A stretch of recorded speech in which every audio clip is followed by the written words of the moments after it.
We are broadcasting live from San Diego, California, at KPVS studio at San Diego State University. Greetings to participants from Mexico, Honduras, Colombia, Brazil, Paraguay, and other regional countries, as well as to our friends from the Organization of American States in Washington, D.C. We wish to, before beginning our program, to apologize for the delays we have had for technical reasons today, and please accept our apologies.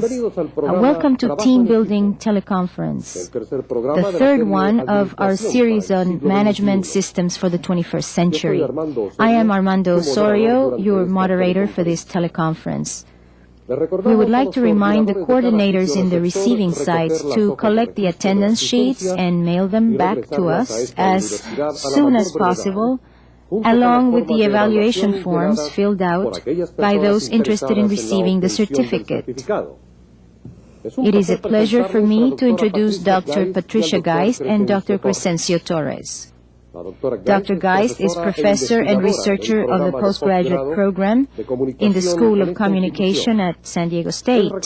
She is a well-known researcher in the field of organizational communication and decision-making. She has authored several publications on topics like negotiation, intercultural communication, and public health. Welcome, Dr. Geist. Thank you. Dr. Torres is an expert known on an international level. He is a member of the Center for Creative Leadership in San Diego, California. Amongst his clients are Hughes Communication, General Dynamics, General Electric, and General Motors. One of his recent publications is the book entitled Teamworking, the Official Team Building Guide. Welcome, Dr. Torres. Before you make your presentations, I would like to pose this question to you. What are the advantages and disadvantages, both for the organization and on an individual level, for a person to formally participate in a team? Well, I think there are two different kinds of organizations that use teams. The first team, we call them self-directed work teams, which are a different kind of work team rather than just a team in a regular traditional organization. The benefits for organizations that use self-directed work teams, for example, is certainly reduced overhead, the increased productivity, increased morale, and certainly the empowerment that people feel from working together in organizations. In more traditional organizations, we find that people working in teams often feel more empowered. They are able to trust each other in a different kind of way. They're able to work with each other in a different kind of way. And they're able to contribute to the organization from a collective point of view rather than from an individual point of view. Doctora? I think probably one of the main benefits for people working in teams is collaboration. And if a team is truly working effectively together, I think that spirit of collaboration is felt by each and every member. That's a true advantage. Unfortunately, the disadvantage is if people hold back and keep contributing to the team on an individual level rather than participating in the collaboration that can create the spirit and the passion and the productivity that we truly expect in effective team building. Gracias. Thank you. And right now we're going to listen to Dr. Torres' presentation about team building.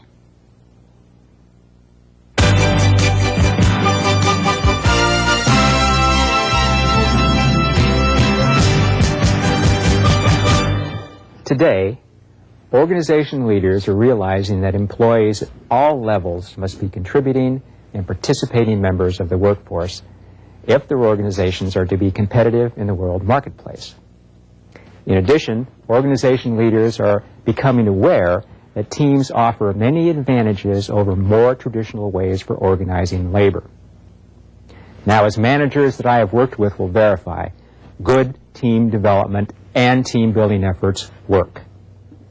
Team building helps members to build on their strengths. It encourages them to strengthen their weaknesses and manage their problems together. An important outcome is that team building and teamwork promote a better understanding between individuals, the most critical factor in the success of any organization. As I spend the next few minutes with you, I will discuss several important aspects of team development and team building. First, it is important to accurately define what we mean by the word team and how teams differ from other groups in the workplace. A group is a number of individuals who work together because of common characteristics or interests. A team is a specific type of group. It must be organized and managed differently from other types of work groups. Many people in organizations use the word teams to describe groups in which they participate. Some of these groups can be described more accurately by the functions that they perform, such as the marketing group or the finance committee. To better understand the differences between teams and other work groups, we need to examine the characteristics of teams and the characteristics of other work groups, such as committees, task forces, and process improvement groups, just to name a few. The most common group in an organization is the committee. Committees are organized by management for specific purposes and have scheduled meetings.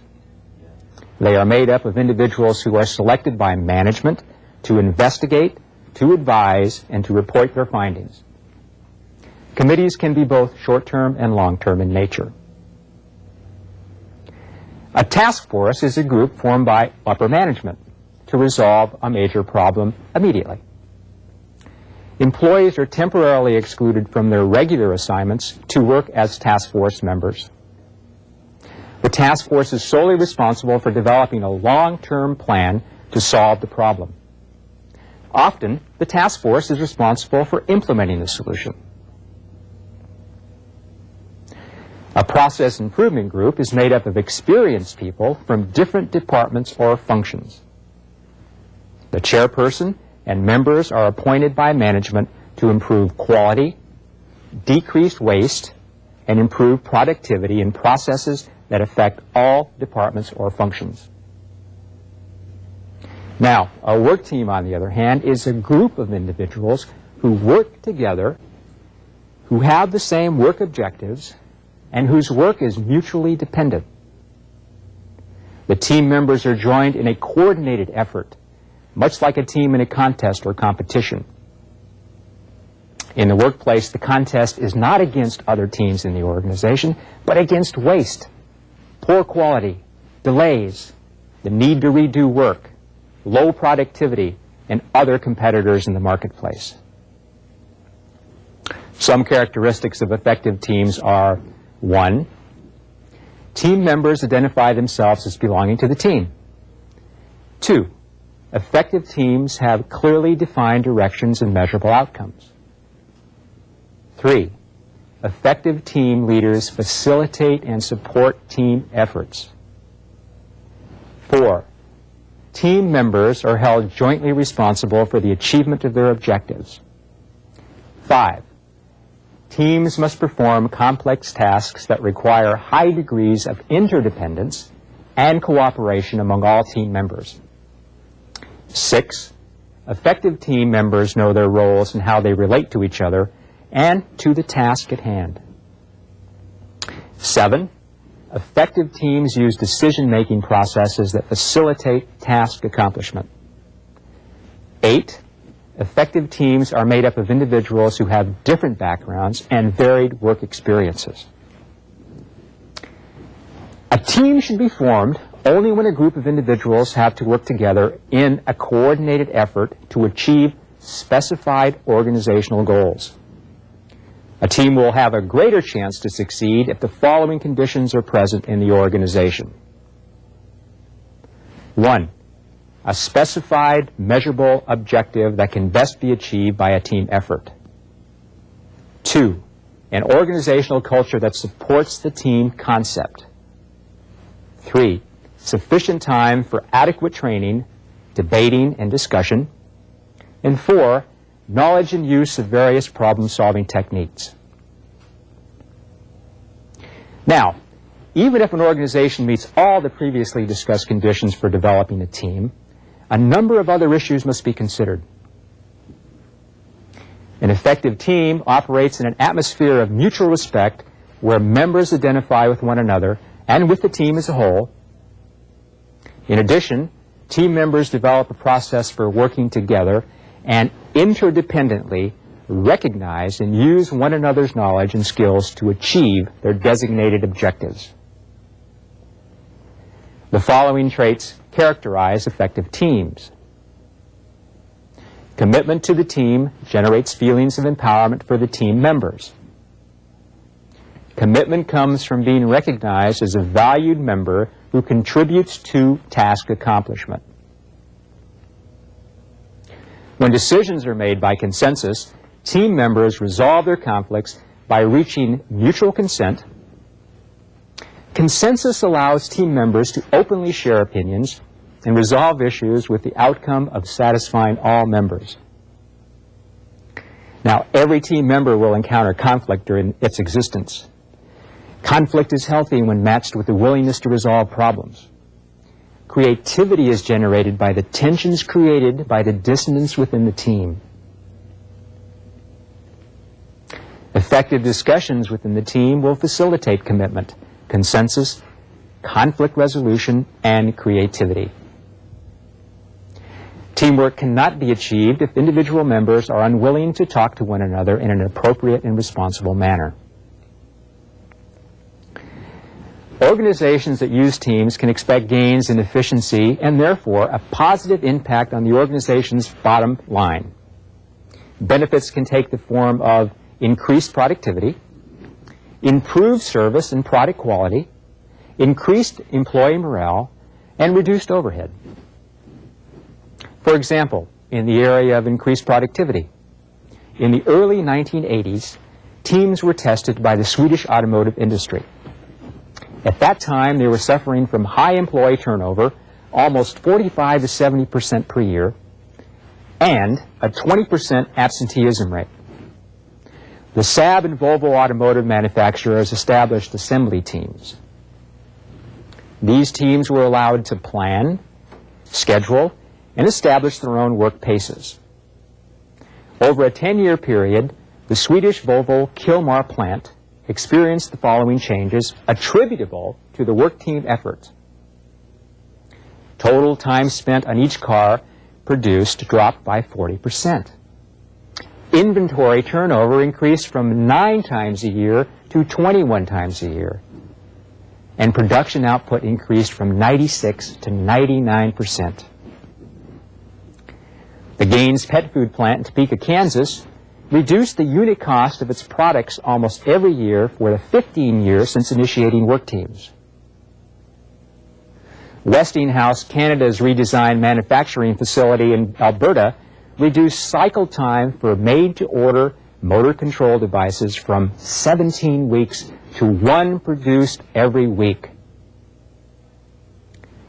In the area of increased service and quality, service organizations also can boost quality with their use of teams. This accomplishment is generally based on the realization that teams made up of frontline employees who have direct customer contact are the people who know the most about the customer's needs and wants.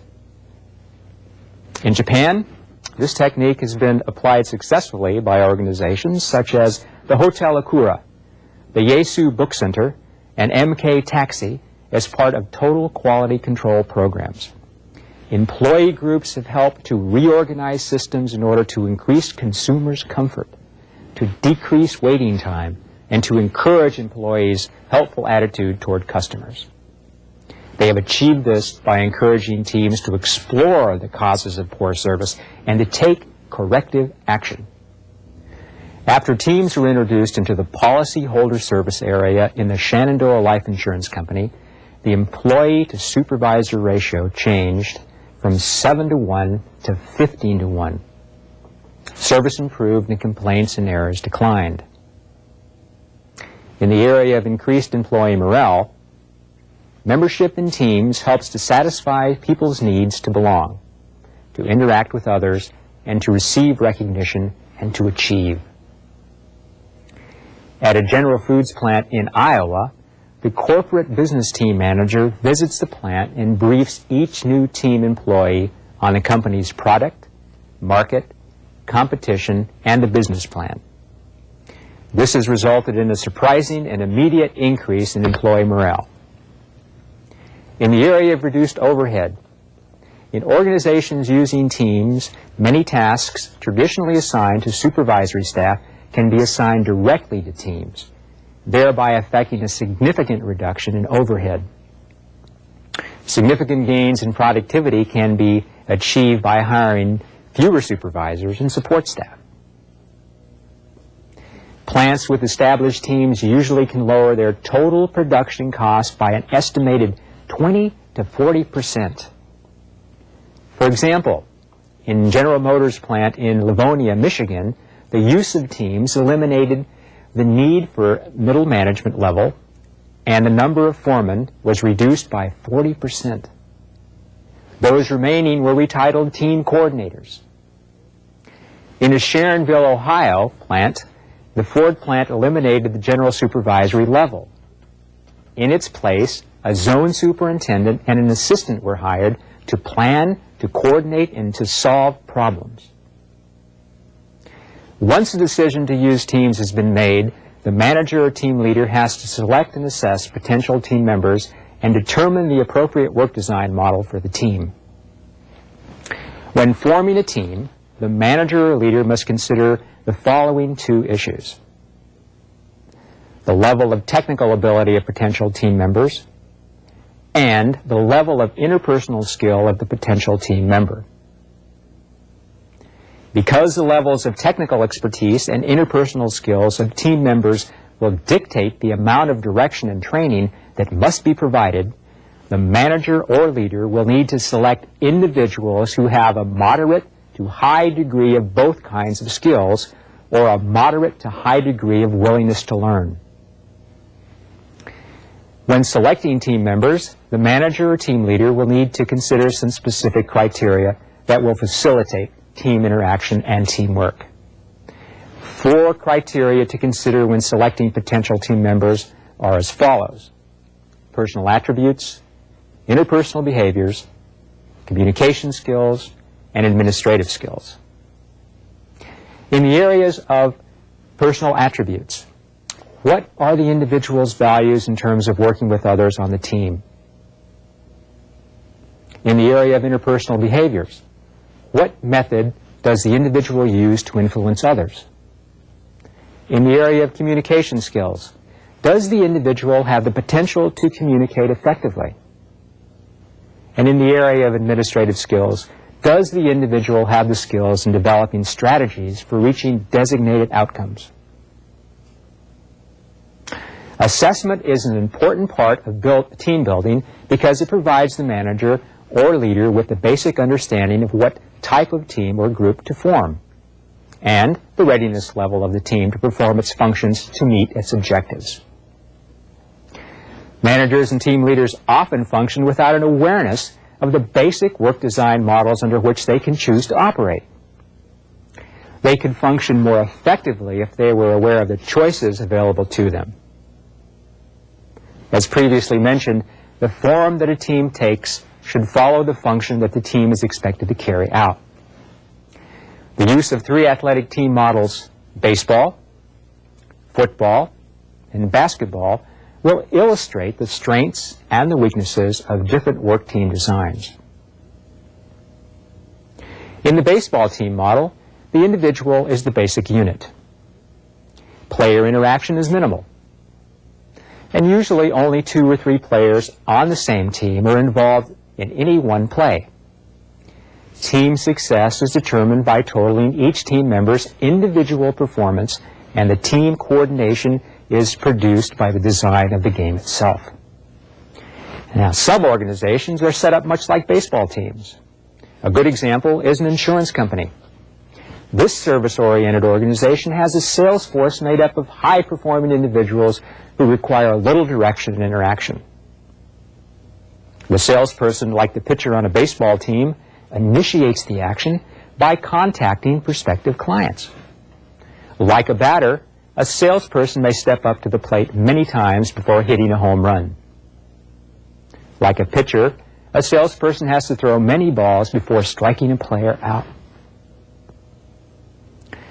In a production-oriented organization, such as a construction company or a shipyard, specialized tradespeople such as welders, carpenters, electricians, and plumbers must function together like a baseball team in order to reach their objectives.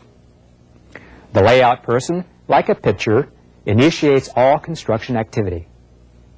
Other workers function more like infielders and outfielders. They work in specialized areas but must be prepared to function in different capacities and to work together when circumstances require. Effective baseball-type work teams have a number of common characteristics. Each team member works relatively independently. Team members are expected to exercise their knowledge and influence in the areas of their expertise. Members must be able to carry out a variety of independent tasks, the order and priorities of which can change unpredictably. All tasks performed by team members culminate in an end product to which each has contributed. Any interactions between members are brief and infrequent, and team members do not work in close collaboration. Now, the key to success with the baseball team model is the effective management of task interdependence. In other words, the process of integrating the parts together to compose a whole. This type of work team relies on pooled independence. In the football team model, all actions by individuals are important. This game demands greater team interaction than does baseball. In the game of football, every player on the field participates actively in every play. Success is determined by the team's ability to perform as a unit. A good team consists of a defense that acts as a wall through which the opposing team cannot penetrate, and an aggressive offense that finds the other team's weak spots and takes advantage of them. Team coordination is achieved under the planning and direction of coaches and other team specialists who also must function as a unified force to communicate their messages to the team. A work team based on the football model consists of individuals who occupy distinct positions. The order and hierarchy of these positions are determined by the skills needed to accomplish the task. These key players are supported by individuals whose jobs are less technically complex and more interchangeable. On a football team, the quarterback holds the most important position. The quarterback determines each play's strategy, calls signals, and handles the ball in every play. The players next highest in importance, backfield runners, pass receivers, and blockers, all have varying levels of significance. A player may be critical in one play and less so in another. Although the contribution of the left tackle or guard is always critical to the success of the play, the one person in the position never carries the ball. In a highly technical, production-oriented operation such as an engineering company, the most prominent person is usually the chief engineer or the production designer. Like the quarterback, this person would be instrumental in strategy and initiating action. The production designer is supported by highly trained technicians and supporting team members who work with him or her to achieve the team's objectives. Success in the football model work team hinges on the planning and direction of trained technical experts who coordinate a complex set of sequential activities. A work team pattern after a football team stresses controlled and sequential interdependence. Each team member relies heavily on the cooperation of others in order to complete tasks successfully. This is like an orchestra which follows a predetermined plan and is led by a musical conductor. The work team model that requires the most interaction is based on a basketball team. in which players interact with teammates in a highly flexible manner. Players frequently swap roles and positions as circumstances change. Success is dependent on the team's ability to perform through the player's ability to function as a unit without extensive planning or outside direction. Although basketball players begin with a plan of action, they have the freedom to spontaneously react to the changing nature of the game. Players are assigned to positions such as center, guard, and forward, and all are trained in the fundamental skills of shooting, passing the ball, and dribbling the ball. Because team members are so interdependent, practically all players can be credited for helping with each score.